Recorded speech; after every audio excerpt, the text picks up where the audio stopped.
everyone.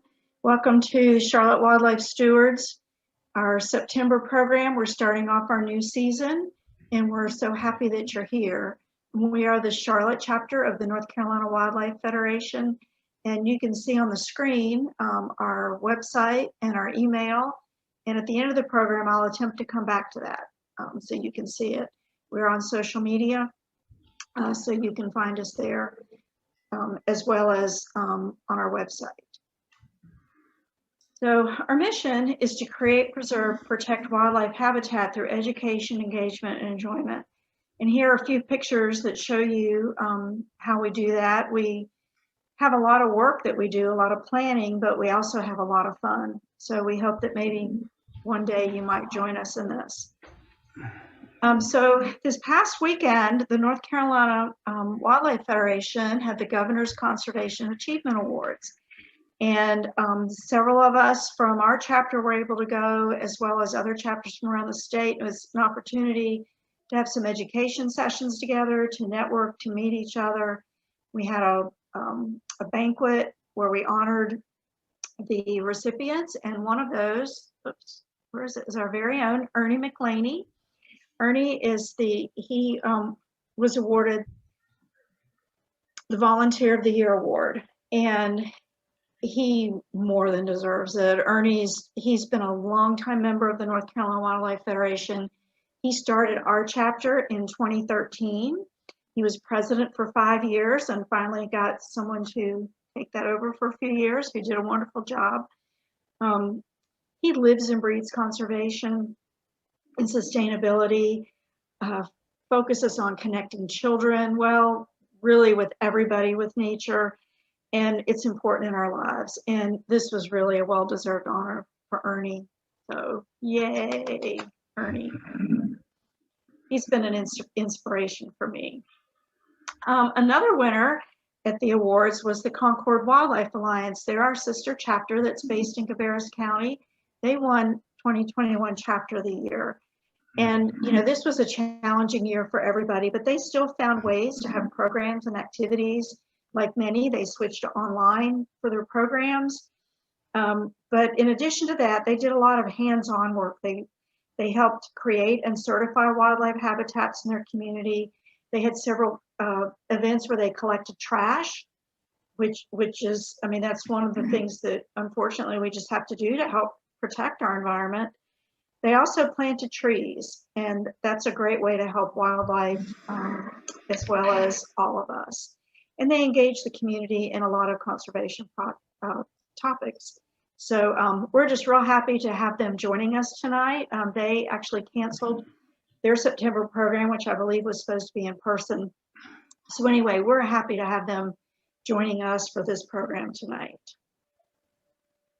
So one of the things that we're working on as a chapter is getting more volunteer engagement, and we're working on creating a volunteer pool. What we want is just to have a group of people that are willing to volunteer. When we have different events or programs, there's no obligation.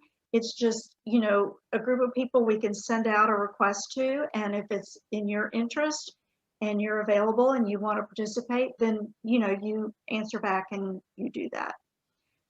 Some of the events that we're going to have coming up for this are pollinator garden installations, habitat restoration program, which is, you've heard us talk before about trees for trash. Well, it's the same thing. We're just sort of migrating to a little bit different name, but for every 25 pounds of trash that gets picked up and reported in to the North Carolina Wildlife Federation through their website, that will plant one tree, a native tree, I should point out, a native shrub, or 10 pollinator plants somewhere in North Carolina. The other thing we have is Wild on the Water. That's our paddling event on Mountain Island Lake. It's our fundraiser. But there are a lot of pieces to it that need to come together, and a lot of times we need some extra hands to help pull it off. And then last, I have listed here is Kids in Nature Day. That's coming up this coming Sunday, and I'll talk a little more about that. We've had a great response for volunteers to help with that. And then The other is just other events and activities as they come up. Now I can't see what's on that other, it's behind Erin. Oh well, we'll go on. One of the other things that our chapter focuses on is wildlife habitat. As everybody in Charlotte and even Cabarrus County knows, and other places in the state, development happens. And one of the things we're working on is helping people realize that we can still have green spaces, whether it's in public spaces or own private spaces. Our private property is where we have the most control. And the things, it's really easy to provide these things, regardless of whether you have 2 acres or just a regular old backyard or a courtyard. So that's food. You can see this is actually someone's certified wildlife habitat. So she's got food in the form of these plants, these black-eyed Susans, and some other things in there. Water. She's got a bird bath. There are plenty of trees and shrubbery around where the wildlife can raise their young or find shelter. And I happen to know this person, and she uses sustainable practices, which means no pesticides, very limited use of herbicides. Other things you can do is have a rain barrel, you can compost. Those are just some examples. It's a program of the of the National Wildlife Federation, and the website where you can go and get more information is down there. Or of course, you can reach out to us, and we will help you with advice and pointing you in the right direction on how to do this. And I will throw out that so far as plants that you put in your yard or wherever, is we really encourage using native species of plants, because the insects and the wildlife and the plants have all evolved together. And I'll put in a plug for the UNCC Botanical Gardens. They're having their plant sale, which includes lots of native selections. And it's open to members, the Botanical Garden members only on September 30th, and then open to the public October 1st and 2nd. So look up their website for those details. Okay, Kids in Nature Day. So this is a really fun event where we bring together lots of different organizations to present hands-on activities. It's all about being active and getting your hands on nature. And like I said, we've had a great response for volunteers. We're going to have animal-themed yoga. We're going to have fishing. We're going to have hiking. We're going to have mammal skulls and pelts. Gosh, it's just, I can't even remember how many different things that we're going to have. All of the crafts are going to be made with things from nature. We're going to have a nature play area where everything is like sticks and pine cones and leaves and all kinds of stuff that a lot of the stuff we found in our yards. So it's a good way to learn about what's just right outside your door that you can play with. So it is this coming Sunday. I encourage you to come, kids of all ages. So even if you don't have kids, come. And one thing I don't have on this slide is that in the interest of being safe, and because children cannot be vaccinated, we are asking people to wear masks. All of our volunteers and participants will be in masks, so we ask that you do that also. And we have a few things coming up. Well, one of the things that's really ongoing is this group book read, and every month one of our members post on our social media a book to read that's usually tied to whatever our topic is. And this one, the optimistic environmentalist, he's talking about the good things that are happening in the environmental movement. There's a lot of doom and gloom out there, but there's a lot of positive work going on too. And that's the focus of this book. Our October program, we're going to be welcoming Charlotte Mecklenburg Stormwater, and they're going to be sharing some of their habitat restoration projects and how those benefit wildlife. And then another event that we'll need some volunteers for is planting a pollinator garden, or actually adding to the pollinator garden at the Eastway Regional Recreation Center. And there will be more information coming on that on our website. So now I'm going to turn it over to Ernie, who will introduce our speaker tonight, Erin Schrode. And I'm going to make Erin the host. All right, thank you, Donna. My name is Ernie McClaney, and I'm really ecstatic to welcome our speaker. But before I do that, I want to get some housekeeping. We're going to take your questions at the end of the promotion program, and you can do a couple of things here. We prefer that you type your question into the chat, and the chat is located at the bottom of your screen. You can click on that and type your question in. Once the program is over, in addition to chat, there's a little hand there where you can raise your hand and we'll try to call on you to do your questions. But to help Erin get through her entire program, we're going to let her just go with it. She's got a lot to talk about, and we certainly want to hear every single word she says. Erin, I know your screen's up there in your name, but if you would give us a wave just so people know that that's you. Erin is coming to us live from California, where her home is. And if you haven't been to her website, please at least Google Erin Schrode, S-C-H-R-O-D-E, and your Google results will just explode across your screen. Erin is an activist and social entrepreneur. She's a leading voice on sustainability, social impact, and millennials, and a vocal advocate for environmental action, public health, and equal justice. She recently ran an unprecedented campaign for U.S. Congress in California to redefine civic engagement and reinvigorate a culture of public service. In 2005, she co-founded a website and a nonprofit called Turning Green. She has developed eco-education and action platforms to inspire, educate, mobilize millions of students and global masses with this nonprofit and beyond. Now, listen to this part. Erin speaks and consults internationally. She's contributed to ABC, Glamour, Cosmopolitan, Refinery 29, and is frequently tapped for and featured in the New York Times, Vanity Fair, CNN, NBC, Fox, 17, Forbes, and it goes on. As a community organizer, Erin champions civic leadership and environmental stewardship worldwide, launching a youth education project in Haiti, writing curriculum for Eco Center in Palestinian Israel and Jordanian students, developing recycling infrastructure in Ghana, and telling stories of Syrian refugees in the Mediterranean and Middle East, as well as Native Americans at Standing Rock. Erin is a bold innovator and a lifelong journey to inspire and mobilize people to discover and activate passion for social impact and policy change. And that's just a fraction of what Erin is involved in these days.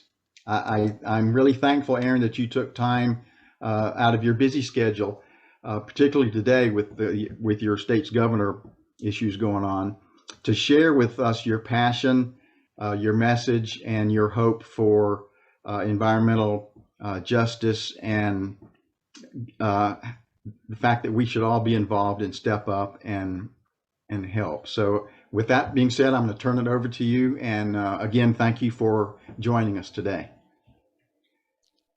Thank you. Thank you, Ernie. Incredible, kind introduction. I'm delighted to be here with all of you. I loved just getting to learn a little bit more from Donna, and I'm just going to get my screen share up here.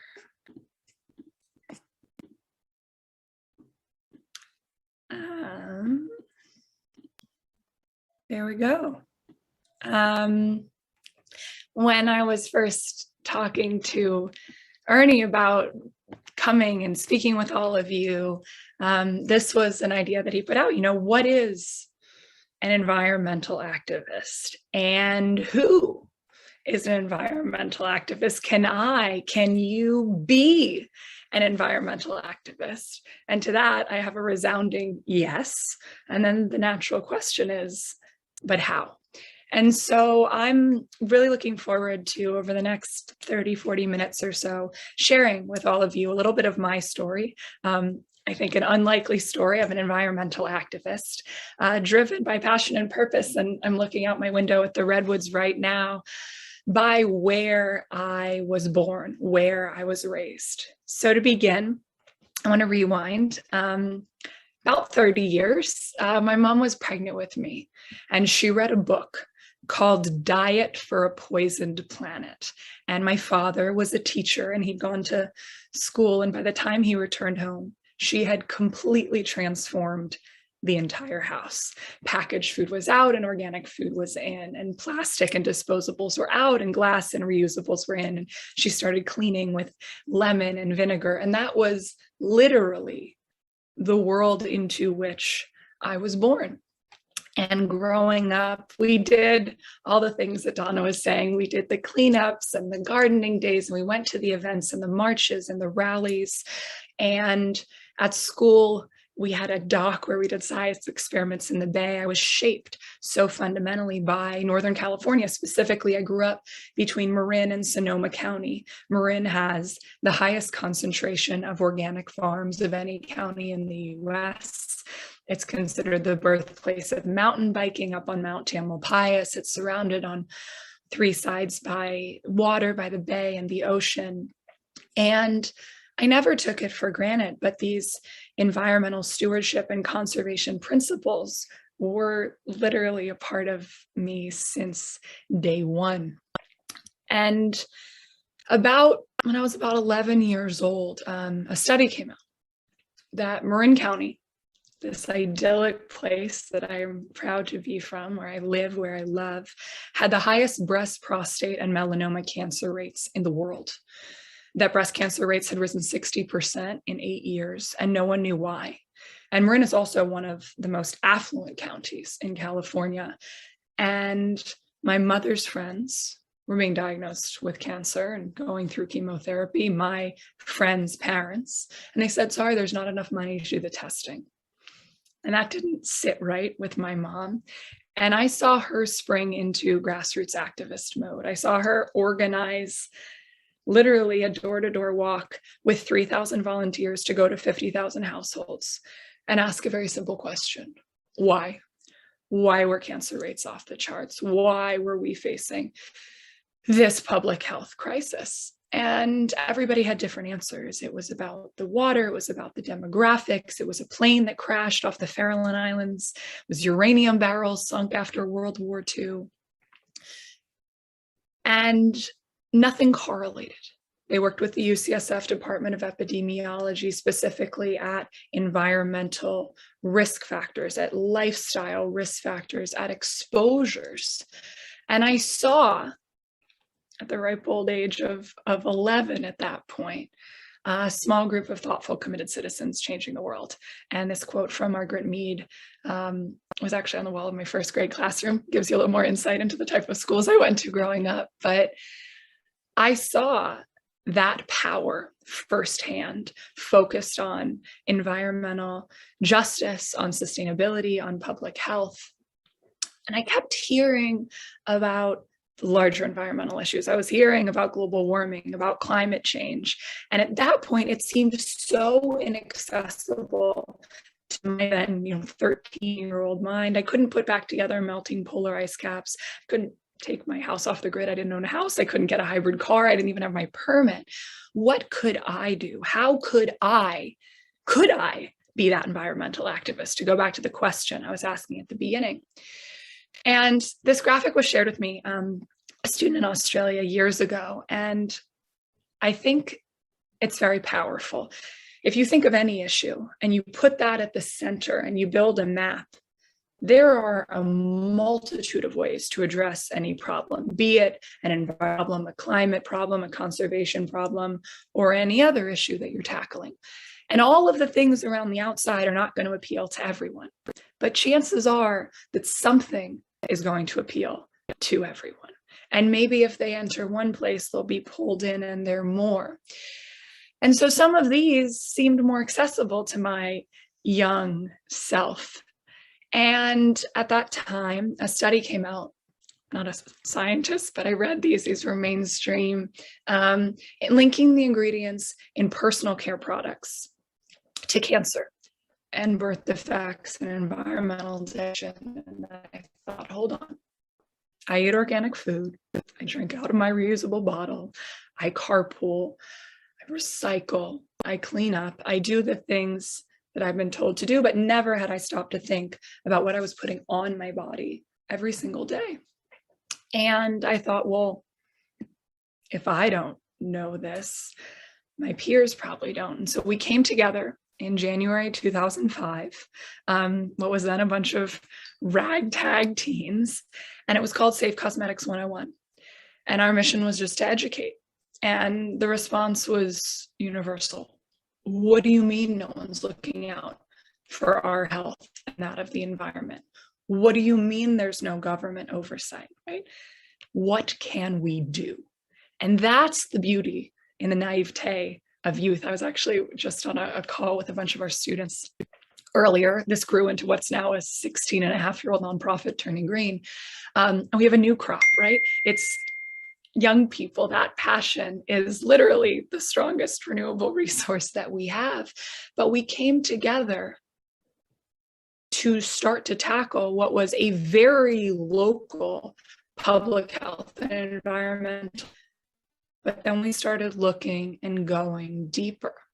And I think, all of you, the issues that you're tackling, I'm not going to come in to Charlotte, to North Carolina, to your community and say, here's the issue that's plaguing you guys. Here's how you're going to tackle it. But you are experts in your own environment, literally and figuratively, just as we were here growing up in Northern California at that time. And that's what we need people to do more of. It's something I call mining your life. It's going through and looking at all of the challenges around you that you can identify and turning those into opportunities for solutions. Because that is something that you will be able to do more efficiently, more effectively, with greater relevance than any outsider. It doesn't mean we can't idea share. It doesn't mean best practices don't absolutely overlap. But this idea of, thinking global and acting local, and then expanding back to global has always been a driving force and a key piece of Turning Green. So we were focused specifically on a younger demographic and these issues, and how do you make the environment, the climate, the globe broken down into things that young people can address on a day-to-day basis. So we started developing programs that focused on things like school lunch to delve more into food and agriculture, because that was something that all of us shared every day. Using dorm as this emblematic experience to dive into home and space and one's surroundings.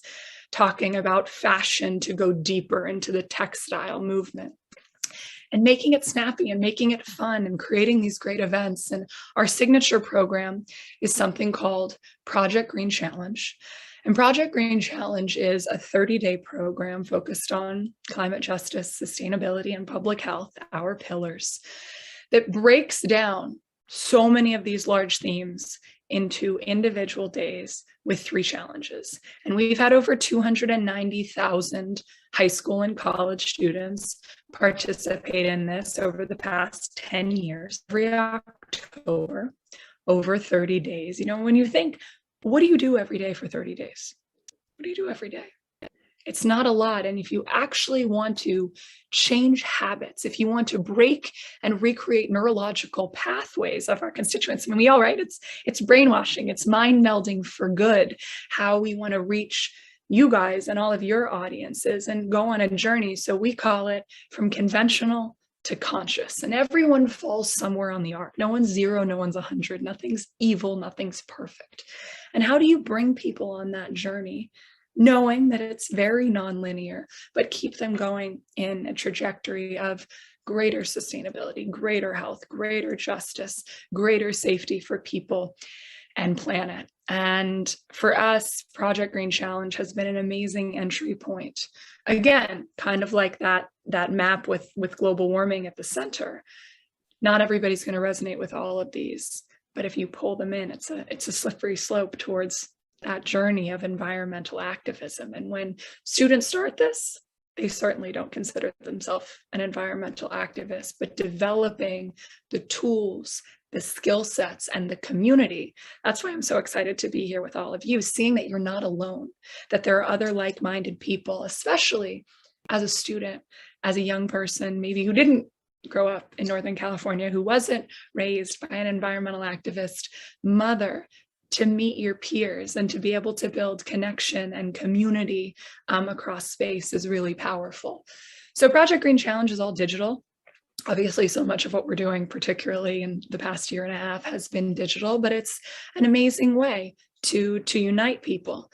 But we do live in the physical space. And I love that, even now you guys continue to host events because it's so important to do and to see and to touch and to feel, and something we do every year, save the past 2 years. So hopefully we'll resume is showing up on campuses. And we do something called the Conscious College Road Tour, where we crisscross the country and we show up and we say, what does environmentalist, eco, upcycled, recycled look like? What does it feel like?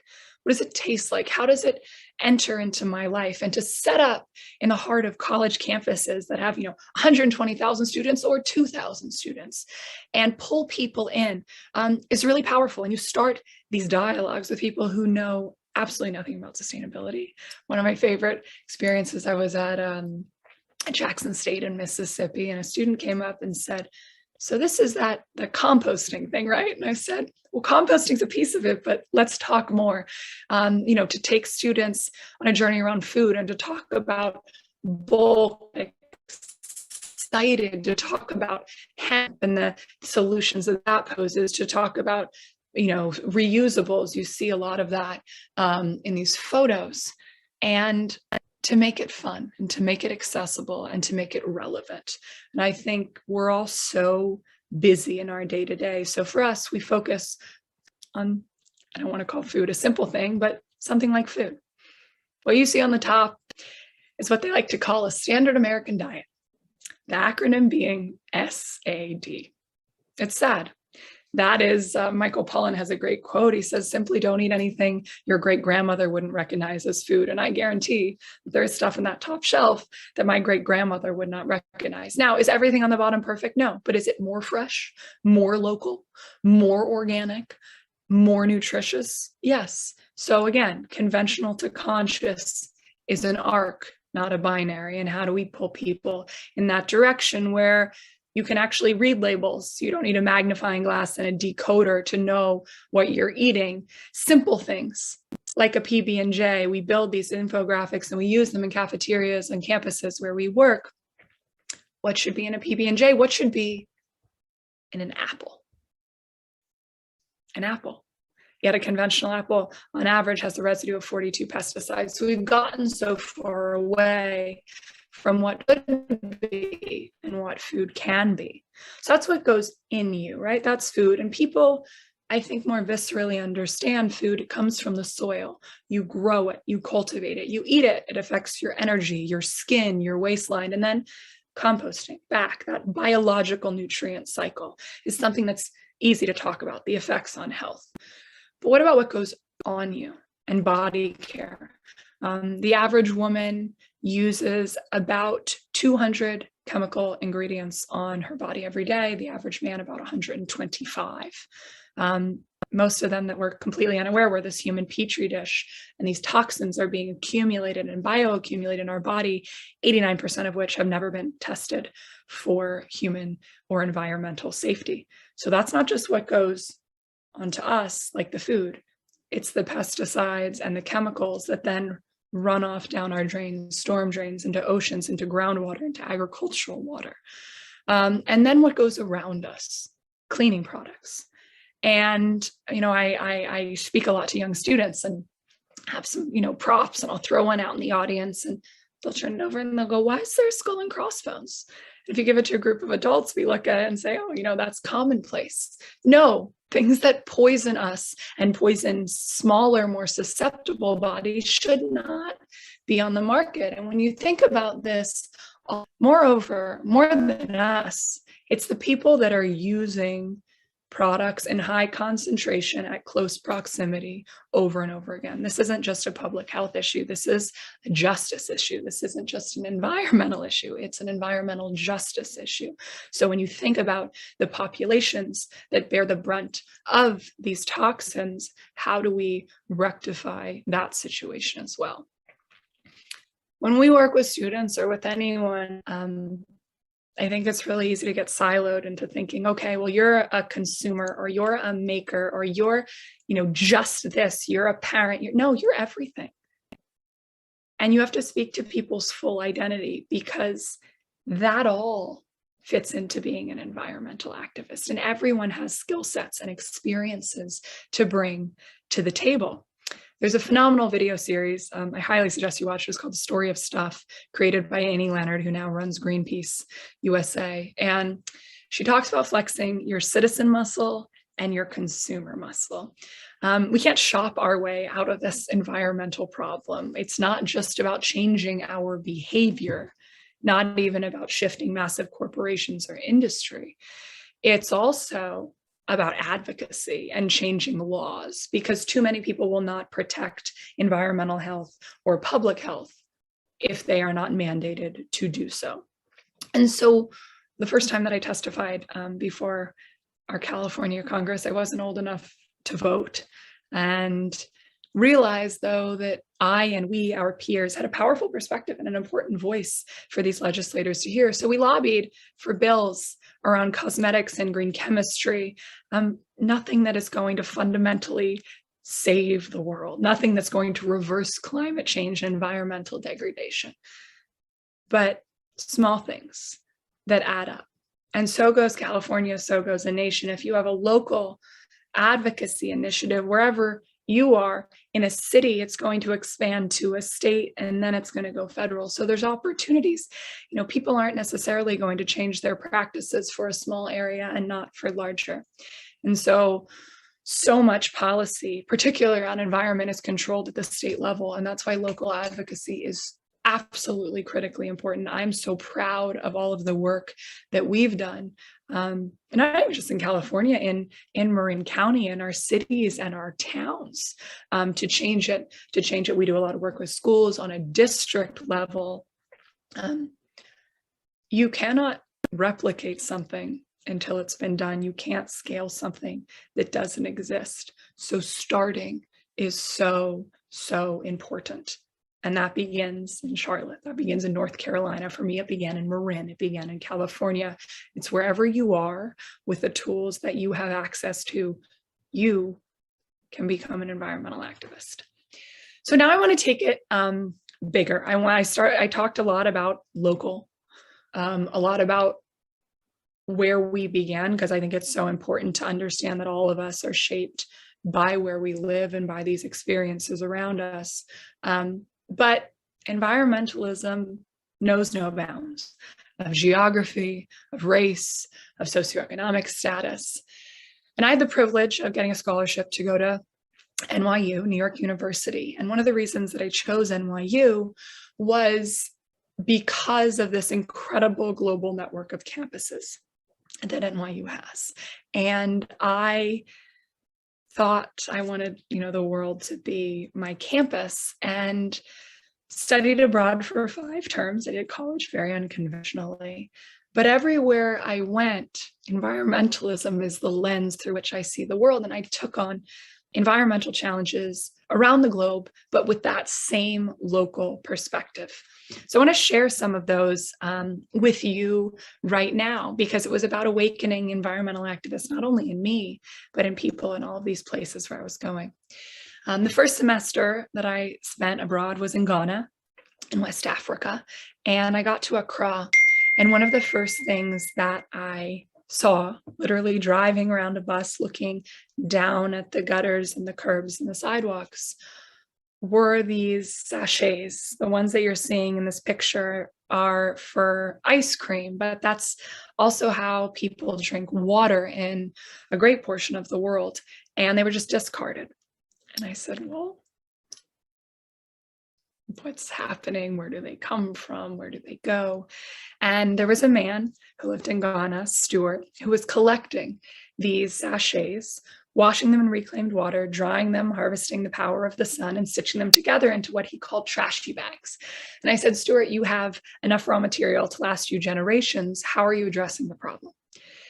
And so we started to go around to schools to talk to young people about how they could be a part of the solution. And every time I go in and say, hey, do you guys see these bags? And they go, oh yeah, like pure water. They see, a foreign person, they think aid worker, they think, purified water. I say, what do you do when you're done drinking the water? It should be blank stares. I say, do you ever see them again? And you get like the hands eventually. Oh yeah, I was at the beach and my feet got caught in them walking through the sand. Oh yeah, I was at my grandma's and it rained and the gutters overflowed because they were clogged with these bags. And you see these young people start to make the connections around environmentalism. And every time, without fail, students would run into the schoolyard and come in with armfuls saying, what can we do? The same question that we asked ourselves as 13-year-olds when faced with a public and environmental health crisis in our community, these young people, literally on the other side of the world, were asking themselves and finding that power to be an environmental activist within.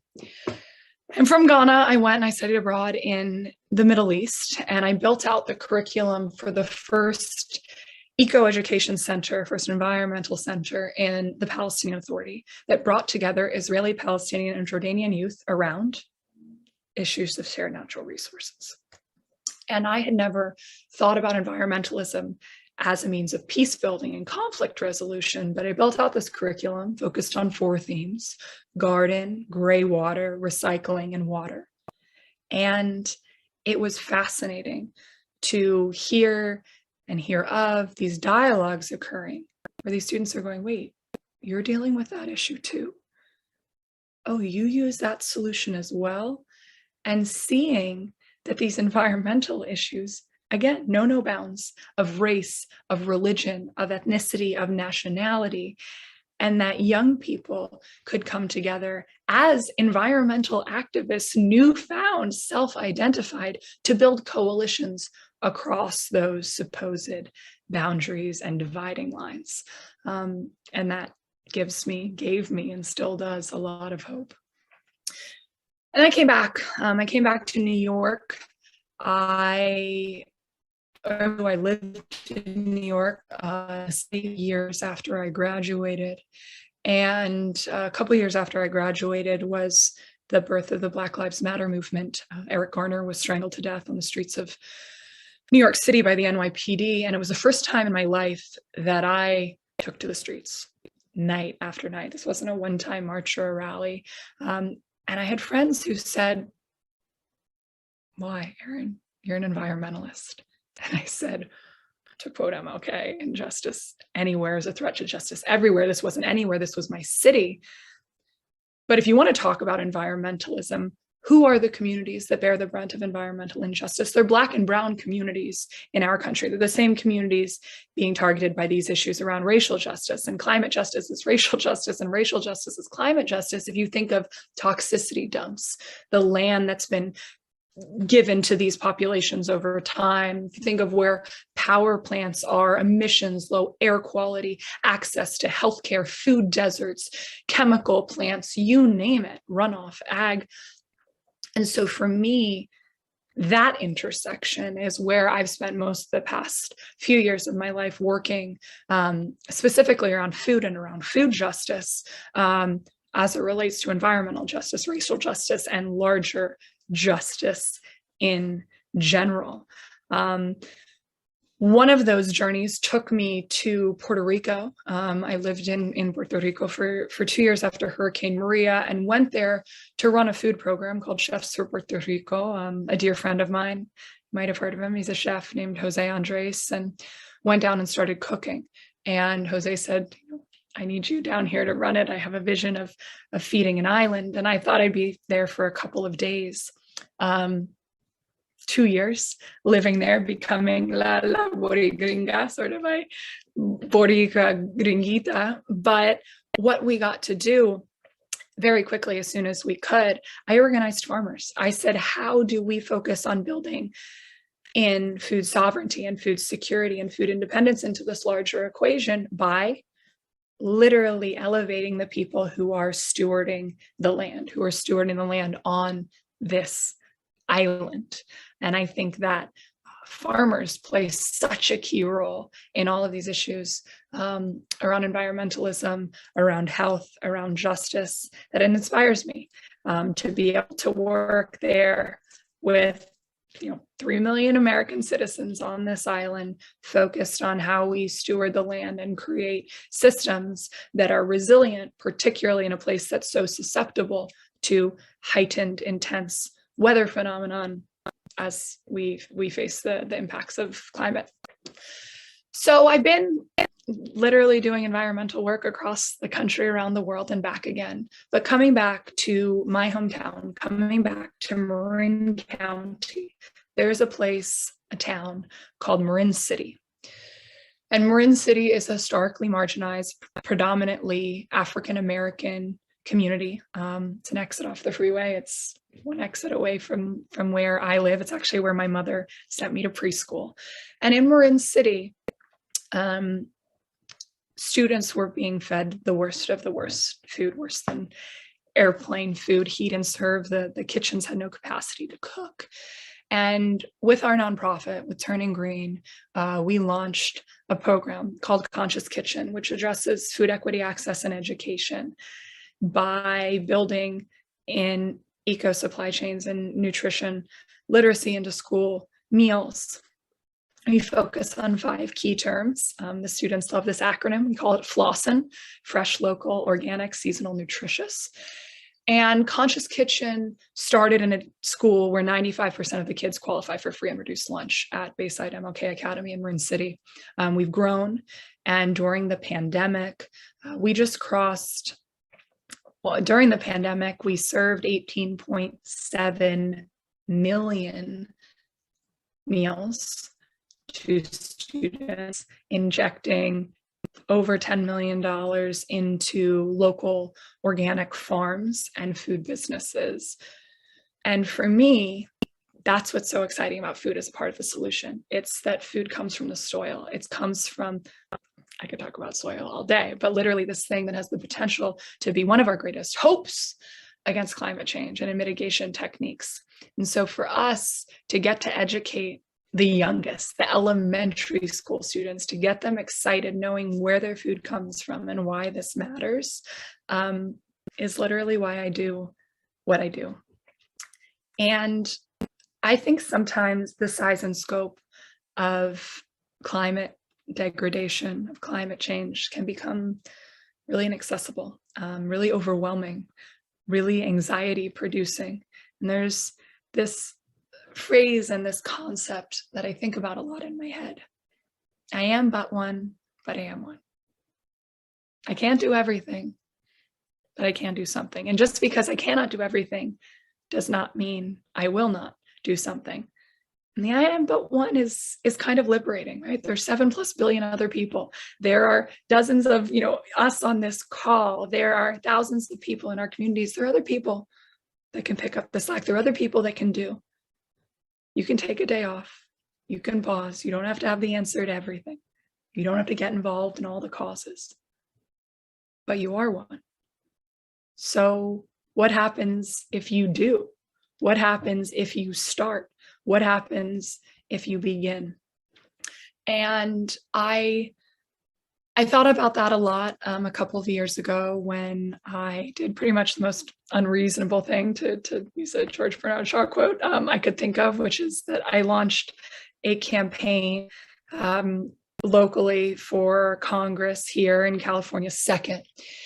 And I knew why I was doing what I was doing. There were a lot of, people and a lot of talk. I was 24 years old at the time. And what is a 24-year-old doing running for Congress? And for me, I was very clear in my why. I was steadfast. Environmental and public health was pillar number one. Learning and the future of work, human rights, and tech innovation.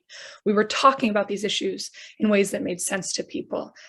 Yes, the campaign went mega viral. It was a 24, I turned 25 in the middle of the running for office. But we were up and down this district talking about what mattered to people. People said, we've never seen someone who looks like us, who talks like us, who remotely understands what it's like to be us running for office. So we need more people to get involved at the grassroots level and the policy level. I love Ernie said something about, how passionate about social impact and policy change. It's bottom up, it's top down, it's sideways in, it's inside out, it's everything. So yes, you can be an environmental, are an environmental activist, and you must be an environmental activist. And I'll leave you with 3 questions that I think about a lot in deciding what to do, what order to do it, what to prioritize, if I can take something on, if I'm going to stay the course. What am I most passionate about? Where can I have the greatest impact? And what best sets me up for a lifetime of service? I hope you guys can see my passion. I love what I do. I wouldn't do it if I didn't. And there are a few things that I'm more passionate about than habitable, just Earth for us and for future generations. Impact, real impact, not just patting yourself on the back, not just walking away feeling good, but legacy, actually ensuring that what you're doing meets the needs of the moment, of the communities, of the place and the time. And service. The business of world changing is long and it's messy, and it's not going to be accomplished in our lifetime. And if we're only shooting for our lifetime, we're not dreaming big enough. And so stepping stones that allow us to galvanize, that allow us to feel like we've had impact and succeeded, but also keep us going for many, many generations to come. And if you think about everything in the world, everything that's possible, what you can fathom within your own frame of reference, what you avoid, what you procrastinate, what you overthink, when it gets down to what you actually do, it's just this tiny little speck. And that's what we need more people to go for. We need people to start, to remember that we are able, that we are capable, and that we're environmental activists, taking it on in the best way we can, where we are, with all we have. And I'm so inspired by the work that you guys are doing in Charlotte. I wish I could come and mask up and be out there with you guys, and I hope I will be in the future. But thank you for having me with you. Thank you for more importantly, stepping up. And I'm excited that I now get to actually talk, and we can engage and have some Q&A. Well, Erin, thank you so much. You really are an inspirational person. I don't know how you have the ideas and energy. I know there's the grand need, but to step up as you did, and put your passion out there for everybody to absorb is just amazing to us. We have some questions coming up, but one thing I want to ask to kick it off, if my viewers here don't mind, we have a lot of people here in Charlotte that seem to be just incredibly busy with things that are preventing them from making the choice to get involved in what we consider to be crucial. And Donna had touched on this as environmental stewards. You have the soccer moms, you have the baseball games, football. I got to do my yoga thing, meetings and other programs. How do you reach people who tell you that they're too busy, they just don't have time to do this? Yeah, really, really important question. And we're all busy, but my favorite thing is when I go and I talk to 8th graders and they tell me how busy they are. And I talk to high school students and they tell me how busy they are. And I say, sort of, just you wait. So you mentioned soccer moms, you mentioned, sports parents. And immediately I go, well, a campaign, my mom was the mom who showed up with reusables there, who showed up with the local and the seasonal fruit. How do you build out campaigns like we've done with students around things that they're already doing? I think people are so busy that sometimes adding something feels like a burden or feels impossible. But what if you layer on a filter? What if you say, keep doing what you're doing, but we're going to offer an opportunity for you to do it in a more environmentally conscious way, in a way that also stewards the earth. So building out sort of toolkits and action steps that they can take in their day-to-day life that allow them to do what they're doing with the knowledge that you will provide in a way that is more climate friendly, that is more healthy, that is more sustainable. Because I think also just relevance, it's messaging matters, and breaking things down and saying, you can do one thing, do one thing, DOT, and then you can start to connect the dots. And I think, so much of what you're doing is critical in offering people a wide menu of, here are a bunch of things and you can show up, but also coming to them and just thinking about, like we did, the super busy high school student, the super busy college student, what do they already do, so that we can just make it a little bit more wildlife, climate friendly. All right, I see questions. Should I just go and take them on? If you're comfortable with that, if you don't mind reading them and then answering. Yeah. So I'll just go in the order that they came up, and we'll see where we get. I'll try to keep them short. And also, I'm more than happy. Ernie, please feel free to share if people want my information. We can have dialogues, we can continue. So Alden said, speaking of local, why not run for city, county, or state first? It's a great question. It's a question that a lot of people ask me. When I ran in 2016, I was very involved at the time in refugee work. I was working with refugees, particularly Syrian, Iraqi, and Afghan refugees in Lesbos, Greece, which was the entry point into Europe, and then making their way to continental Europe, and in Jordan, focused on a lot of the environmental issues associated with that, with climate displacement refugees, also with the waste, life jackets, a whole bunch of stuff.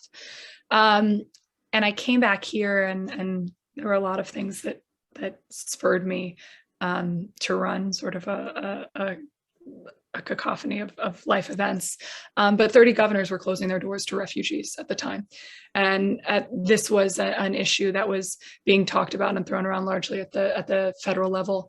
I was also very involved in a lot of gender work around women and women's rights and paid leave and family leave. And these were issues that were being controlled at the federal level. So I was working on, at that point, policy and pieces that were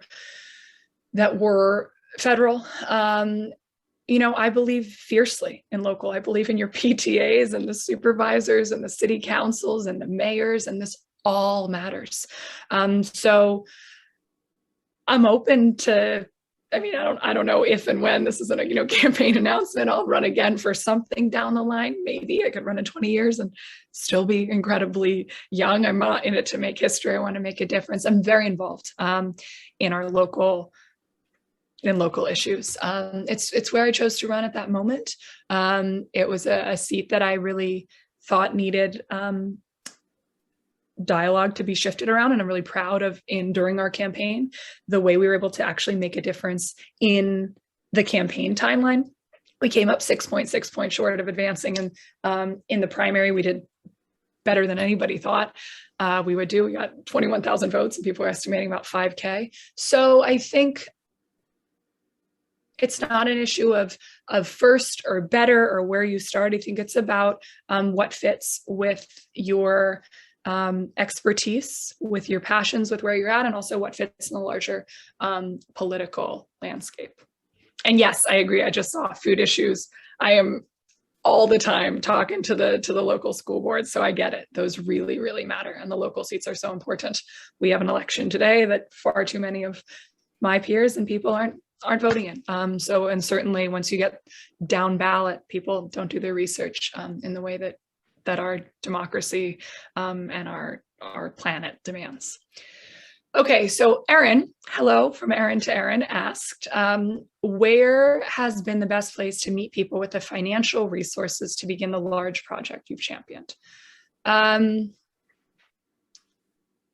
not, do you want to clarify that a little bit, just so that I best understand? Erin, if you want to type it in the chat, in terms of where to find the funding. Do we think that's what it is, Ernie and Donna? Yeah, okay. So always, let's see. Yes, funding sources, okay. Always a struggle and never seemingly enough. We are a small grassroots nonprofit and are always seeking new sources of funding to power ours. Grants, foundations, writing those grants and applying is certainly a big thing. There is, federal funding from certain environmental agencies that's available.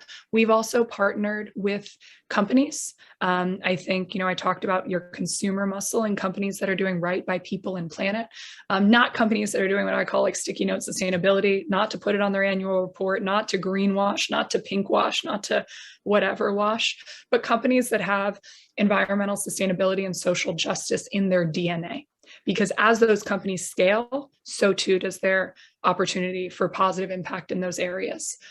What I find around funding in general is the more specific you can be in what you are doing, and therefore in the ask you are making, the more likely you are going to be to get a positive response. Also, for better and for worse, tying it to a news peg, tying it to current events, tying it to something that's happening now, because a lot of times philanthropists or businesses or federal agencies will have funding and want to give on that certain cause right here, right now. And how can you stay true to your mission as an individual, as an organization, but meet the need of that moment in a way where you can get access to those funds, but not derail yourself and continue to lead your programming, strengthen your infrastructure, do more, grow your reach and your impact, and not just, waste those funds, but not just use them up one-off and go on, actually channel that so that you can continue to grow. It's a constant struggle though, and I don't purport to be an expert. And I think a lot of people think that in order to be an environmental activist, you need a trust fund. In order to be an environmental activist, you have to be independently wealthy, to have access to this. And case in point, I'd beg to differ. I think a lot of us on this call, but I've made this my life. So has my mom. My mom's worked multiple jobs my whole life as an environmental activist, doing different environmental things.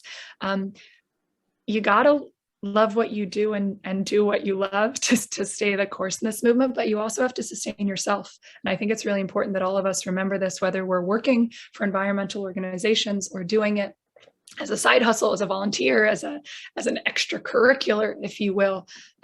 It's hard, it's a struggle, but also thinking when we talk about, issues of environmental justice, making sure that everyone has access to healthier environments and healthier ways of life that are more sustainable, and really, really making sure that also the financial resources are divided equitably among populations that need it and that wouldn't have access to it.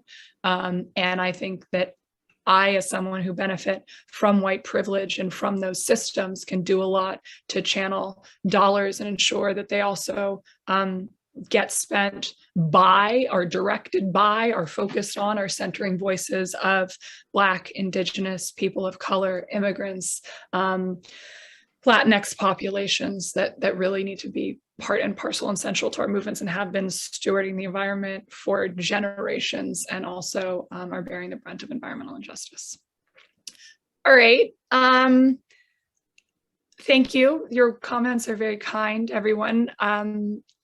Chelsea, I would love to talk with you. Ernie can absolutely connect us, I hope. All right, this sounds like a good question to close on, which came from the North Carolina Wildlife Federation itself. when running for office, how did you tie your passions for environmentalism while also catering to the general public who may not care as much for environmental issues? So when I was running for office, somebody said to me early on, what do people really care about? Traffic. And I said, what? I said, traffic. People care about traffic. And I think about that all the time. Driving, getting stuck, the time you have with your children, the time you have at work, the time you're quote unquote wasting in the car, every day commuting there and back. So tying things to roads, to traffic, to time, to this, they tie it to traffic. And I think there is some truth in that. That is what people really care about. And there's a lot about, jobs and bringing jobs to where you are, and to talking about building and infrastructure development, all this. But you can tie pretty much anything to anything. And a good politician can tie anything to anything and make the case for it. And so everybody, there's something about the environment that's actionable and relevant to them. And then you can talk about, let's talk about water. Here, we live in a coastal place. So my district is a third of the California coast. It's from the Golden Gate to the Oregon border. It's idyllic, it's beautiful.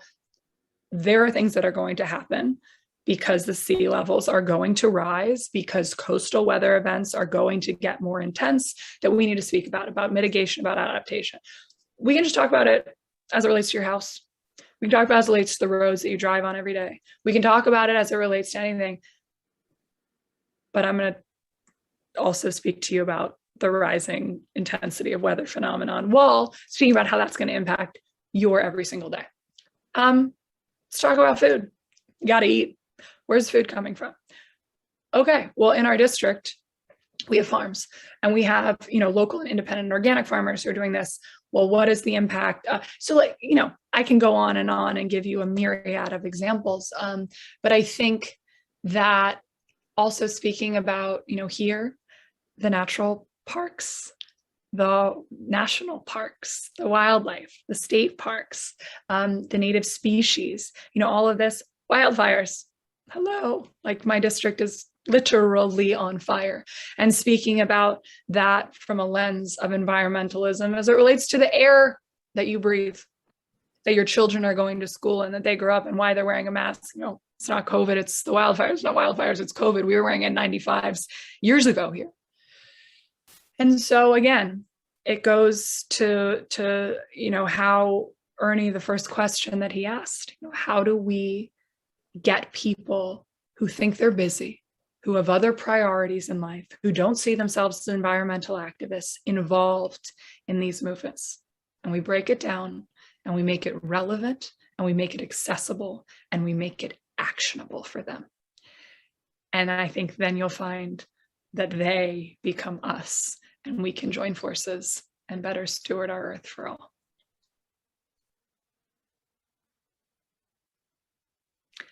All right, it's after 8 o'clock, Ernie. I know you said that was your goal. I forgot to unmute.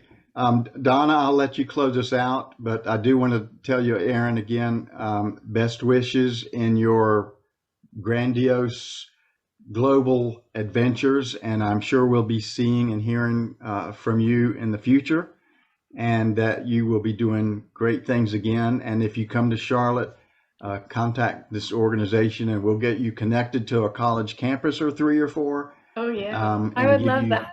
Yeah, so thank you. Keep us thank on you your for doing what you're doing. I'm always inspired, right? It's good to find your people, and there's a lot of our people on this call. And I think also, if you know students, Project Green Challenge starts October 1st. High school and college students, projectgreenchallenge.com. You can go and sign up. Okay. You can sign up. Anybody can do it. You'll get things in your inbox every day. It's a very low barrier to entry. But remember, we need the next generation, and we need all generations. And I think that's also something that's so inspiring to me about the environmental movement is, I've learned it from the best, the giants upon whose shoulders I stand. So thank you guys for inviting me. Thank you for the work you're doing. And I hope that we can keep fighting the good fight, arm in arm across the country, and hopefully together one day too. Okay. Well, thank Donna? you, Erin. And I think your message, especially that we can't do everything, but we can do something. And I think that, when you break it down to that level, if it's bringing your own grocery bags or planting, one oak tree or something like that, it's even if you do one thing, it's going to make a difference, because if enough of us do one thing, it all adds up.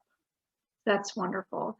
And I do want to just one more thing that I left off my notes, but Alden reminded me that this Thursday we are having a meet and greet at Birdsong Brewery, and so come out. We'll talk to us about wildlife. We can talk about volunteer opportunities, or we can just sit down, share beer, and one of the wonderful things about Birdsong is they will donate a portion of what they take in that night. They will donate a portion of that back to us.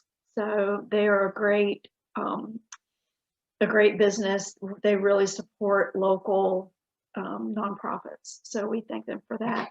Erin, again, thank you very much. It's been a pleasure. Good night, everybody. Bye, Erin. Good night, everybody. Thank you. Good night.